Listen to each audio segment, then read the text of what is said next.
Welcome to Ancient Texts Solving Modern Dilemma. Bhagavad Gita explained. Great to be back exploring this amazing text. Today, we're picking up right where we left off, jumping into Chapter 2. That's right. And chapter 2 is, well, it's often seen as the big one, the summary of the whole Gita, really. The philosophical core, you could say. Exactly.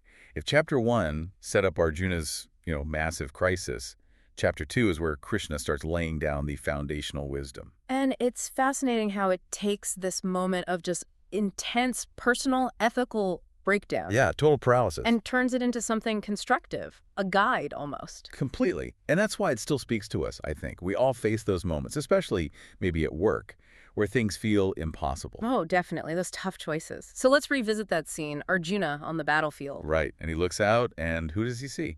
His family, his teachers, friends, everyone he respects, basically. And he just crumbles. He does. The text says he's filled with pity, grief-stricken, literally tears in his eyes, blurring his vision. Yeah, deep anxiety, guilt.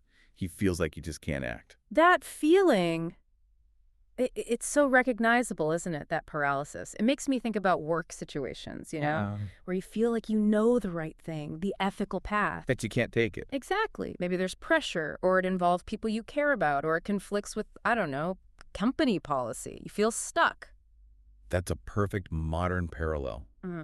It's what psychologists sometimes call moral distress. Yep. Knowing the right thing, but feeling totally constrained. It's a heavy burden. For sure. And then Krishna steps in. But his approach is interesting. Very. He doesn't scold Arjuna, does he? Doesn't tell him to man up or anything. No, he just meets him there in that distress. Which is a pretty powerful model for guidance, right? Yeah. Especially in a crisis. It creates psychological safety, a space to actually process and learn. Yeah, unlike, some leadership styles we see today, it allows for that transformation to begin. And that transformation starts with something pretty radical. Krishna shifts the focus entirely to the nature of identity. Who are we, really? He introduces this idea of the eternal soul. Ah, okay. The part of us that doesn't change. Right. Something beyond the body, beyond our job title, beyond our current situation. It's indestructible. Like that verse, 2.20. The soul is neither born nor does it ever die. It is not destroyed when the body is destroyed. Yeah. Exactly. Or the other famous one, 2.22, about changing clothes. Oh yeah, like shedding worn-out clothes for new ones. At death, the soul casts off the old body and finds a new one. The point is this core self, this awareness that pervades everything. It's eternal. Okay, so how does that help me deal with, say, a looming deadline or a difficult boss? Well, think about it. How much do we wrap ourselves up in our work identity? A lot, usually. Right. I'm a manager, I am successful, or even I am failing at this project. Yeah. We fuse our identity with these temporary roles and outcomes. And when those things go badly. It feels like we are failing, like our core self is diminished or under attack. I see. So this teaching offers a different perspective. A really different one. It says, you have a job, you have experiences, good and bad. But they are like the clothes you wear. They aren't the essential you. That creates a kind of buffer, doesn't it? Resilience. Exactly. Resilience. If your circumstances change, a project fails, you lose a job. It doesn't destroy you. It allows you to engage fully, but without that crippling identification. That sounds incredibly useful for, say, career changes or just weathering the ups and downs. It is. It's like realizing there's an observer self, watching the experiencing self go through life's dramas. Even modern neuroscience kind of hints at this distinction, this capacity for self-awareness. So maybe a question for you listening. How much of your sense of self right now is tied up in your job title or your latest performance review? What if you were something deeper, more permanent than that? And building right on that idea, Chapter 2 then talks about the nature of experience itself. The day-to-day stuff, pleasure, pain. The duality, yeah. Verse 14 says, these feelings, happiness, distress, they come from our senses interacting with the world.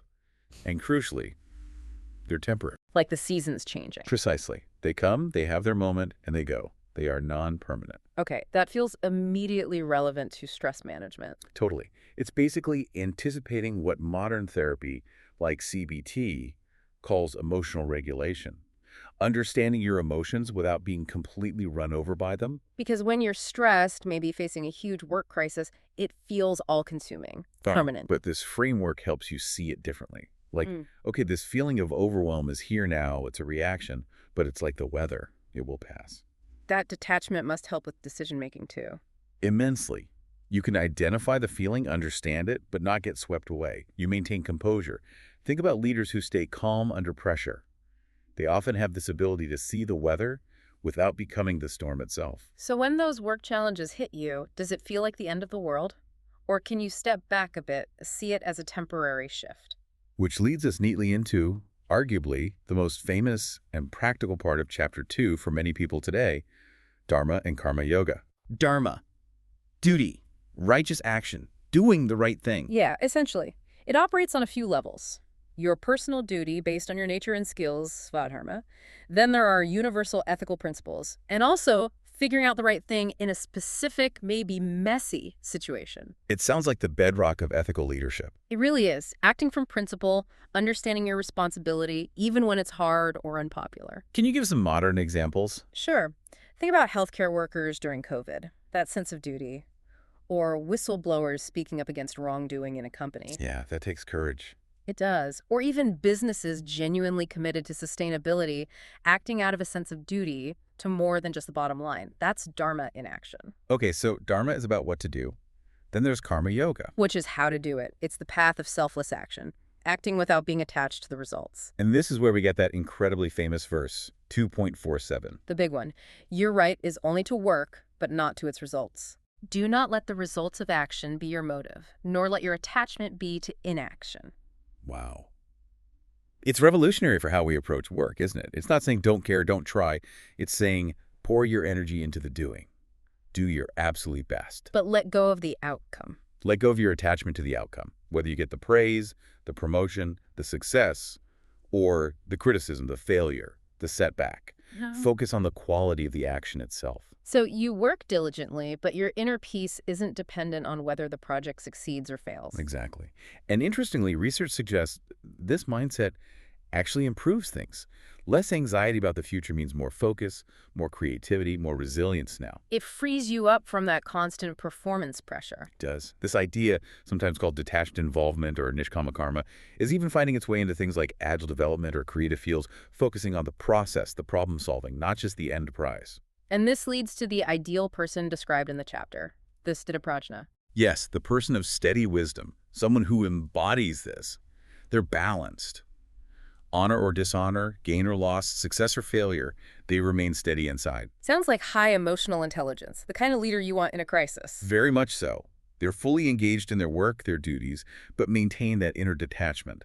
It's the antidote to burnout, in a way. That constant chasing of results can be exhausting. So a final thought for you listening. In your own work, what would it feel like to focus purely on doing the task well, just for the sake of doing it well?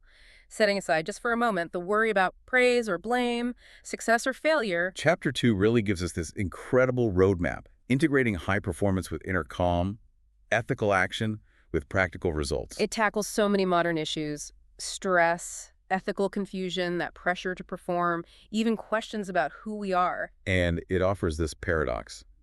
Act with total commitment, but remain inwardly detached. Care deeply, but hold lightly. That seems to be the key, not just for Arjuna back then, but for us right now, navigating our complex lives and careers. It's about effectiveness and peace. It truly is. Thanks for exploring Chapter 2 with us today. Yes, thank you for joining us. We hope you'll come back as we continue to unpack the wisdom of the Bhagavad Gita.